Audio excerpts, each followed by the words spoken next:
साथ संगत जी, नरेश जब बाबा जी को अपने साथ में लेके गया, तब कैसे सामने वाली पार्टी नरेश की बात मानने को झट से तैयार हो गई।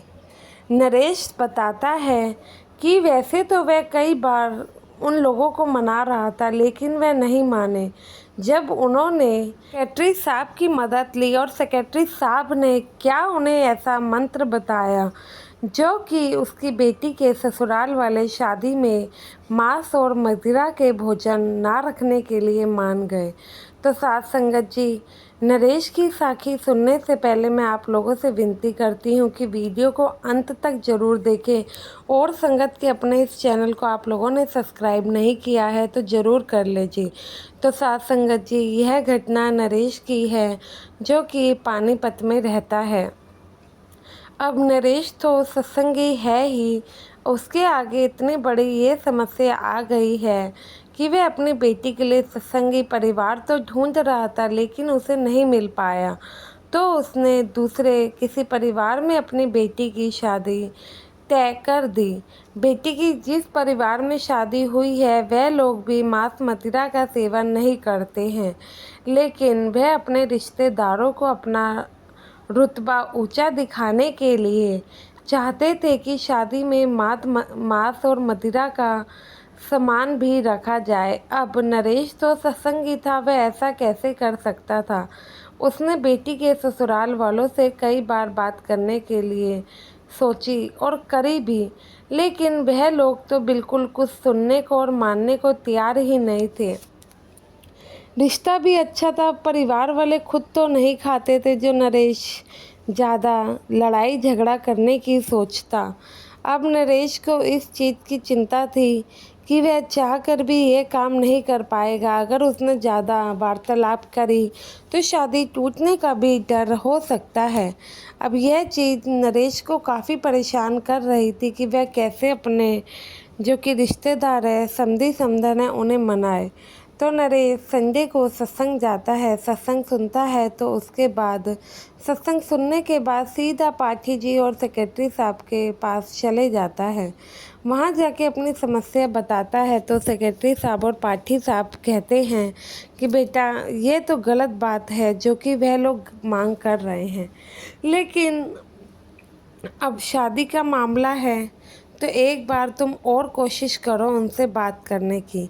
तो नरेश कहता है कि भाई साहब, बात करने का तो कोई मतलब ही नहीं बनता है।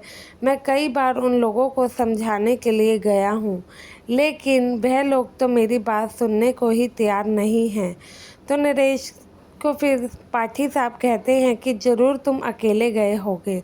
तो नरेश कहता है कि अकेले नहीं, मैं अपने साथ कुछ रिश्तेदारों को भी लेके गया था। तो पाठी साहब और सेक्रेटरी साहब कहते हैं ज़रूर तुम उन्हें नहीं ले गए जिन्हें तुम्हें लेके जाना चाहिए था, तभी तुम्हारा काम नहीं बना। अगर तुम उन्हें लेकर जाते तो तुम्हारा काम ज़रूर बन जाता।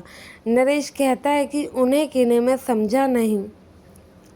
तो फिर पाठी साहब और सेक्रेटरी साहब कहते हैं कि इस बार जब भी तुम अपनी बेटी के ससुराल वालों से बात करने जाओ तो बाबा जी के आगे अरदास करके जाना और कहना, बाबा जी बेटी के काम से जा रहा हूँ, आप भी ज़रा हमारे साथ चलिए, फिर देखना आपका काम कैसे नहीं बनता है।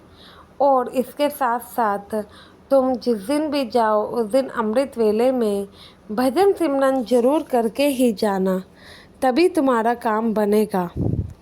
तो यह सुन के नरेश हैरान होता है, कहता है ये तो बहुत ही आसान काम है, इसमें कौन सा मुश्किल काम है। लेकिन क्या आपको सच में लगता है कि मैं उन्हें लेके जाऊंगा तो मेरा काम बन जाएगा? फिर सेक्रेटरी साहब थोड़ा रौब दिखाते हुए कहते हैं कि भाई, जब आपको मेरी बात पे यकीन ही नहीं करना है तो आप क्यों मुझसे सलाह लेने आए हो? तो फिर नरेश हाथ जोड़ के माफ़ी कहता है कि माफ़ कीजिए, आप जो कह रहे हैं वह सही ही होगा। तो नरेश लड़की के ससुराल वालों से बात करके दिन पक्का करता है।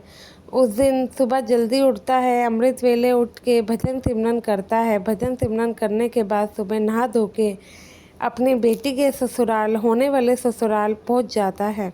अब वहाँ जाता है, पानी वानी उसे दिया जाता है, पानी पीता है, चाय आती है। इससे पहले कि नरेश कुछ बोलता, सामने से ही लड़के वाले कहते हैं कि भाई साहब, हम समझते हैं आप सत्संगी हो, हम भी मांस मदिरा का सेवन नहीं करते हैं, लेकिन अब परिवार वाले हैं, उनके सामने हमारी इज्जत डाउन ना हो, इसलिए हम आपसे चाहते थे कि आप मांस मदिरा रखो। लेकिन हम समझ सकते हैं मांस मदिरा को हमें क्यों नहीं रखना चाहिए, क्योंकि हम बच्चों की शादी कर रहे हैं, उन्हें आशीर्वाद देने के लिए इतने लोगों को बुला रहे हैं। वहीं एक तरफ मांस का जो कि हम भोज रखेंगे तो सोचे कितने ही जानवर की बद्दुआएं हमें मिलेंगी। तो हमें अपने बच्चों के आशीर्वाद के लिए जो इतने लोगों को बुलाया, उनका तो फिर कोई मतलब ही नहीं रह जाएगा। इसलिए अब हम ये कैंसिल करते हैं। अब आप सिर्फ़ और सिर्फ शादी में शाकाहारी ही भोजन रखिएगा। हम ऐसी शादी नहीं चाहते हैं जिसमें हमारे बच्चों को दुआएं की जगह बद्दुआएं मिले। तो साथ संगत जी, नरेश के कुछ कहने से पहले ही जब ससुराल वाले ऐसी बातें करते हैं, नरेश तो हाथ जोड़ के वहीं उन लोगों के सामने खड़ा हो जाता है, मानो कि जो बात वो करने आया था वही सामने से उन लोगों ने बोल दिया। अब कुछ बोलना तो शुक्रिया अदा तो करना चाहता था, लेकिन वह लोग खुद ही क्षमा मांगने लगे कि आप लोग सत्संगी हैं, हमें खुद ही पहले ये नहीं कहना चाहिए था, गलती हमारी तरफ से हुई है। तो नरेश काफ़ी ही मतलब कि खुश भी होता है और मन ही मन अपने आप को बहुत कोसता है। जिस मालिक को मैं इतने टाइम से मानता हूँ, जिसको मेरा विश्वास है, मैं क्यों उसे ही अपने हर शुभ काम में या हर जगह साथ रखना भूल जाता हूँ। ये कैसे भूल जाता हूँ कि जहाँ मालिक साथ जाएंगे वहाँ तो हमें कुछ करना ही नहीं है, वो खुद ब खुद इस चीज़ को अपने आप कर देंगे।